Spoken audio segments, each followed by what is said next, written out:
एक जीवंत जंगल के बीच में, जहां चंदवा एक राजसी पन्ना किले की तरह दिखाई देता था और सद्भाव में प्रकृति की सिम्फनी बजती थी, वहां जानवरों की एक असाधारण सभा रहती थी। उनमें रामी नाम का एक हाथी था। रामी किसी और से अलग था। उसका कद भव्य था। उसके दांत ताजा पॉलिश किए गए हाथी दांत की तरह चमक रहे थे, और फिर भी अतीत की एक जंजीर ने उसकी आत्मा को निश्चित रूप से किसी भी लोहे की तरह जंजीरों से बांध दिया। छोटी उम्र से ही रामी को यह विश्वास करने के लिए बाध्य किया गया था कि उनकी सीमाएं पत्थर में निर्धारित की गई थीं। एक बछड़े के रूप में उन्हें एक मजबूत रस्सी से जमीन में एक छोटे अचल स्तंभ से बांध दिया गया था।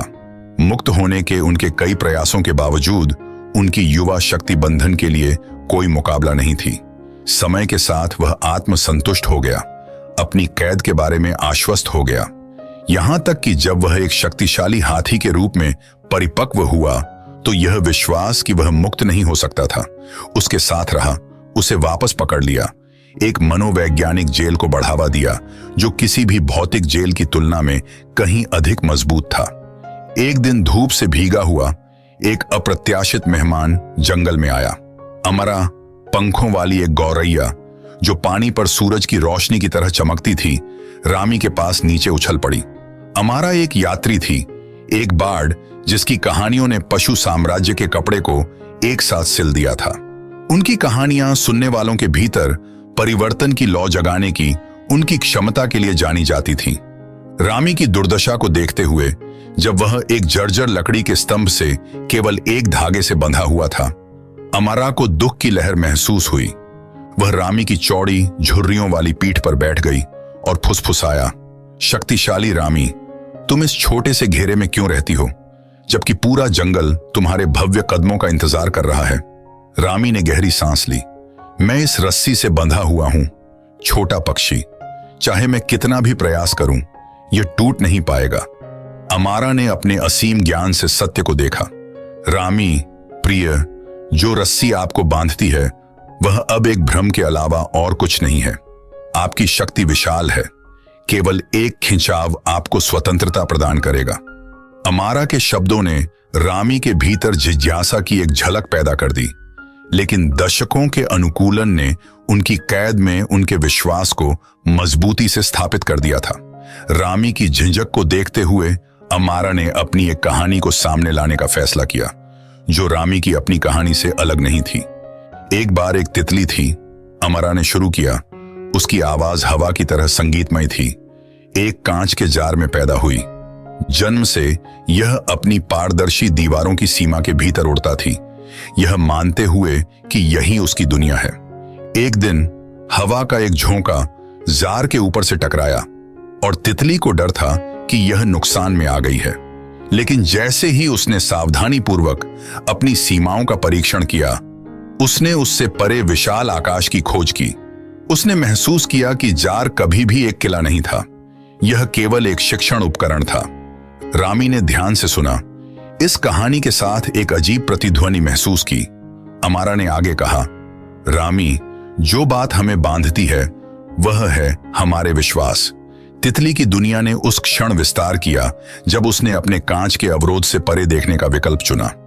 अगर आपकी दुनिया भी ऐसा ही कर सकती है तो क्या होगा? उसके शब्द हवा में रेंग रहे थे, रामी की चेतना में रिस रहे थे। उन्होंने अमारा की कहानी की सादगी और गहराई पर विचार करना शुरू कर दिया। भीतर की गहराई में उन्होंने एक हलचल महसूस की, जिज्ञासा और शक्ति की एक लंबे समय से भूली हुई शक्ति। रामी ने अस्थायी रूप से रस्सी को खींचा। उसके आश्चर्य के लिए स्तंभ हिल गया, मुश्किल से जमीन पर लंगर डाला। प्रोत्साहित होकर उन्होंने और अधिक जोर से खींचा और एक जोरदार दरार के साथ स्तंभ ने रास्ता छोड़ दिया, जिससे उन्हें मुक्त कर दिया गया। पहली बार रामी ने अपनी असंख्य सुगंधों और ध्वनियों के साथ असीम जंगल को महसूस किया। हर कदम फिर से खोज के नृत्य की तरह महसूस हुआ। उन्होंने नई स्वतंत्रता का आनंद लिया। उनकी आत्मा वैसे ही उड़ रही थी जैसे उन्होंने कल्पना की थी कि तितली ने अपनी कांच की जेल से बाहर निकलने पर किया था। रामी की मुक्ति की खबर पूरे जंगल में फैल गई, जिससे कई दिलों में आशा जग गई। सभी प्रकार के जानवर अपनी सीमाओं और मान्यताओं पर सवाल उठाने लगे। डरपोक मुर्गा घास के मैदान से परे चला गया। सॉलिट्यूडेंस उल्लू सामाजिक होने लगा और यहां तक कि चंचल बंदरों ने भी छलांग लगाने के लिए नई ऊंचाइयों की खोज की। रामी का गहरा परिवर्तन एक प्रकाश स्तंभ बन गया जिसने समुदाय के भीतर गहरी स्थिति को उजागर किया। जंगल न केवल जीवन में बल्कि आत्मा में भी फला फूला। प्रत्येक प्राणी अपनी पूरी क्षमता की खोज करता है, अपनी खुद की बनाई अदृश्य जंजीरों को तोड़ता है। फिर भी रामी अमरा को कभी नहीं भूले। वह गौरैया जिसने लौ जलाई थी। एक तारों वाली रात, जैसे ही जंगल के फर्श पर मक्खियां तारामंडल बुनाई कर रही थीं, रामी ने अमारा को एक बार फिर अपनी पीठ पर बैठा पाया। थैंक यू वाइज अमारा, रामी ने धीरे से गुनगुनाया।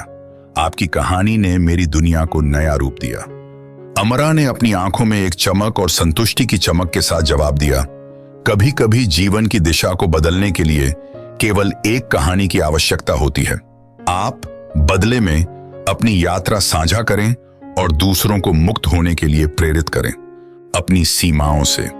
और इसलिए रामी न केवल शक्ति का प्रतीक बन गया बल्कि एक कथाकार बन गया जो अमारा के साथ जंगल में घूमता रहा, आत्म खोज और मुक्ति की कहानियां सुनाता रहा।